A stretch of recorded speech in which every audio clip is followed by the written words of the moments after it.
আসসালামু আলাইকুম। রাজনীতির মোড় কোন দিকে যাচ্ছে? জামাত, বিএনপি, এনসিপি এবং আওয়ামী লীগ। আওয়ামী লীগের প্রায় অস্তিত্ব বিলীনের দেখে কিন্তু আবার কিভাবে জেগে উঠতেছে সারা বাংলাদেশে। জেলা উপজেলায় একের পর এক অফিস খুলতেছে। কার ইশারায়?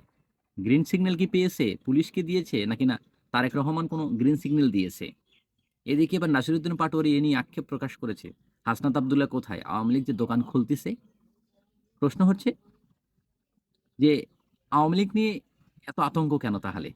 আর আওয়ামী লীগ ছাড়া কি বাংলাদেশের রাজনীতিতে বিএনপি টিকে থাকতে পারবে? মানে বিএনপি কোন স্বার্থে আওয়ামী লীগকে রাজনীতিতে প্রবেশ করতে দিচ্ছে? তার ব্যক্তিগত স্বার্থ না জাতীয় স্বার্থ কোনটা? শুধুমাত্র কি মুক্তিযোদ্ধার দল হিসেবে আওয়ামী লীগ কি আবারও বাংলাদেশের রাজনীতিতে ফিরে আসবেন? নাকি না বিএনপির অস্তিত্ব টিকিয়ে রাখার জন্য আওয়ামী লীগকে তারাই পুনর্বাসিত করবে? এর মধ্যে গুরুত্বপূর্ণ একটা প্রশ্ন।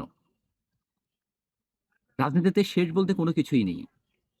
কে কখন কিভাবে ধ্বংস হবে, আবার কে কখন কিভাবে আবার জেগে উঠবে, আবার বীরদর্পে এগিয়ে আসবেন, এটা বলা খুব মুশকিল।